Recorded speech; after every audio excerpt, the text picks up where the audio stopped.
تمہیں نقصان ہو جائے گا۔ اگر ہاتھی بھی میری طرف بڑھے تو یہ جالے اسے لپیٹ لیں اور وہ ہل نہ پائے، یہ بیر اسے آنکھ جب کے چٹ کر جائیں۔ یہ کالا جادو ہے بالک، کوئی بچوں کا کھیل نہیں۔ مگر کیا کروں، تیرے باغ ہی خراب ہے، دھرم دھرم کی رٹ لگائے ہوئے ہے۔ ارے شکتی ہی دھرم ہے، مایا شکتی ہو یا کایا شکتی، اس کے بنا کچھ نہیں ہوتا۔ دے گا تیرا دھرم تجھے، کیا بگاڑ لے گا تیرا دھرم میرا گیان مہان ہے۔ چاند خان پر تیرا جادو کیوں نہ چلا، ان کا کچھ کیوں نہ بگاڑ لیا تو نے؟ اس تعویذ کے پاس جاتے ہوئے تیری جان کیوں نکلتی تھی بوریا چرن؟ میں نے طنزیہ لہجے میں کہا اور وہ مکروہ ہنسی ہنس پڑا۔ وہ کہاں جیتا ہے، 60-70 اور لے مرا اپنے ساتھ۔ اس نے کہا مجھے اس مزار پر جانے دو، پھر تیری شکتی دیکھوں۔ خطرناک راستے بن کرنا بھی عقل مندی ہے، اور عقل بھی ایک شکتی ہوتی ہے باولے۔ اب بھی مان لے میری چھوٹا سا کام ہے، بہت چھوٹا سا، اس کے بدلے تجھے جو کچھ ملے گا تو سوچ بھی نہیں سکتا۔ پاگندوار پہنچا دے مجھے، بس ایک بار، ایک ہی بہاونا ہے من میں، بدلے میں بتا دے کیا چاہیے۔ جیون بھر کا سکھ، شانتی، دن دولت کے ڈھیر، سنسار جھکا دوں گا تیرے چرنوں میں، جو مانگے گا دوں گا، بول کے تو دیکھ۔ بوریا چرن اتنا کچھ ہے تیرے قبضے میں نے کہا اس سے بھی زیادہ بالک، اس سے بھی زیادہ۔ بوریا چرن نے جیون بھر کیا ہے، ساری عمر گیان لینے میں بتائی ہے، بڑے بڑے رشی منوں کے چرنوں کی دھول پانکی ہے، اور اب سمے آ گیا ہے کہ وہ کسی خوش عین خیال میں کھو گیا، پھر چھون کر بولا ہٹو رے، ہٹو اس کے پاس سے، آجا بچہ نیچے اتر آ، اور اچانک میں جالی کی گرفت سے آزاد ہو گیا۔ مکڑیاں واپس چلی گئی تھی۔ بوریا چرن اتنا کچھ ہے تیرے قبضے میں، اور تو سیڑھیاں چڑھ کر پیر پاگن کے مزار تک نہیں جا سکتا، اس کے لیے تجھے کسی اور کا سہارا چاہیے۔ میں نے طنزیہ کہا اور اس کا چہرہ آگ ہو گیا۔ یہ تیرے سوچنے کی بات نہیں ہے بوریا چرن، تیرا علم گندا ہے، سپلی ہے، ناپائیدار ہے، اور وہ ایک پاک بزرگ کا مزار ہے۔ میں نہیں جانتا کہ تو وہاں کیوں جانا چاہتا ہے، لیکن ایک بات ضرور جانتا ہوں، تیرا ناپاک وجود اس پاک جگہ نہیں جانا چاہیے، کم از کم میں اس کا ذریعہ نہیں بنوں گا۔ ہم مقدس جگہوں کا احترام اپنی زندگی سے زیادہ کرتے ہیں۔ وہ تیش کے عالم میں کھڑا ہو گیا۔ ہے رے کتی کی پونچھ، اری تیری ٹھیڑ تو ہم ایسے نکالیں گے کہ یاد رکھے گا۔ جا مر، بھاگ جا یہاں سے، اپنی ضد کے مزے چکھ، ٹھیک ہوگا، خود ٹھیک ہوگا، اللہ مالک ہے، جو ہوگا دیکھا جائے گا، میں نے کہا، اور بوریا چرن دندناتا ہوا وہاں سے باہر نکل گیا۔ میرے بدن میں سنسنی پھیلی ہوئی تھی، دماغ جنجنا رہا تھا۔ اب اس خالی مکان میں رکنا بیکار تھا، ماضی کیسا بھی رہا ہو۔ ایک بات مجھے اب خاص طور سے محسوس ہو رہی تھی، وہ یہ کہ مصیبت میں پڑ کر، حالات سے اکتا کر میں نے ایک آدھ بار ضرور سوچا تھا کہ کب تک ان حالات کا مقابلہ کروں، اگر اس ناپاک سادھو کا کام کر ہی دوں تو کیا حرج ہے۔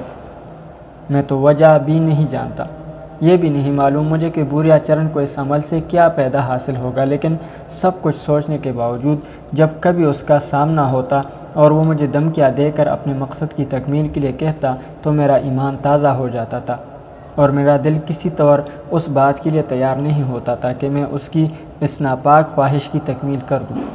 نہ جانے اس کے پس پردہ کیا ہے۔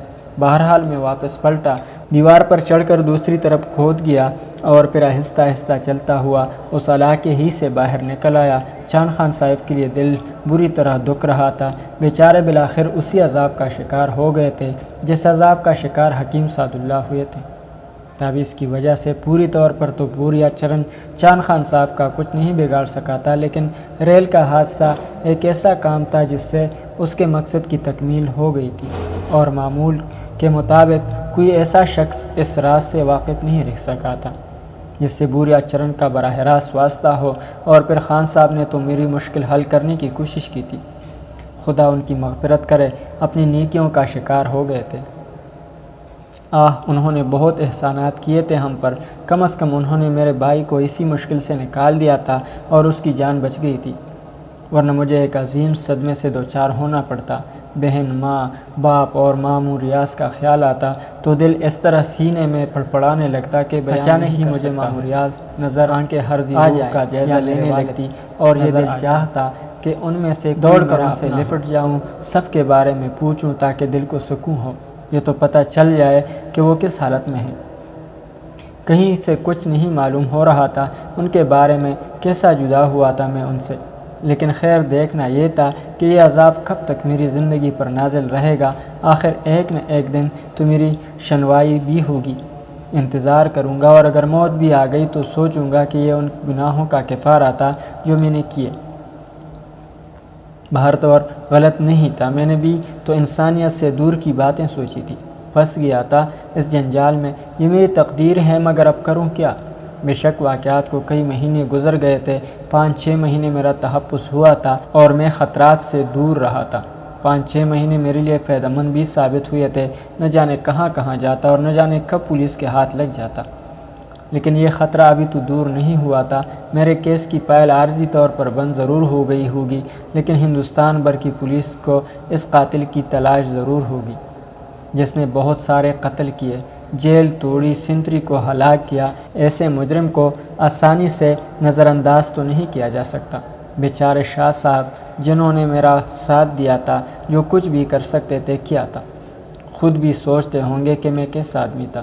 ریحانہ بیگم، سرفراز، وہ سارے ہی لوگ یقیناً اس سوچ کا شکار ہوں گے، بلکہ ہو سکتا ہے مجھ سے تھوڑی سی قربت کی بنا پر ان پر بھی کوئی مشکل وقت آ گیا ہو۔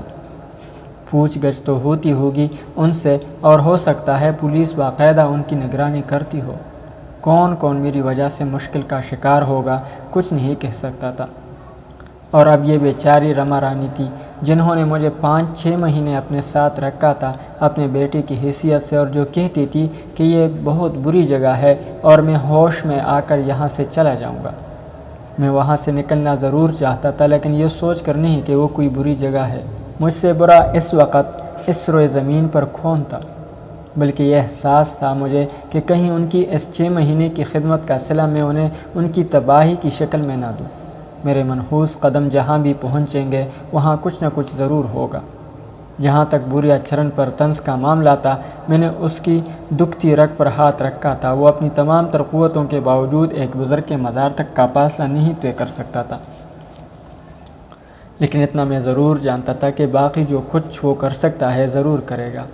انہی سوچوں میں گم آگے بڑھتا رہا۔ ایک سڑک سے گزر رہا تھا، اس خوف کا احساس بھی تھا کہ کہیں پولیس کی نگاہ مجھ پر نہ پڑ جائے۔ دفعتاً ہی ایک گاڑی کی آواز سنائی دی۔ گاڑی میرے قریب سے گزر رہی تھی، سس ہوئی اور پھر رک گئی۔ ناظرین، اگلی قسط تک اللہ حافظ۔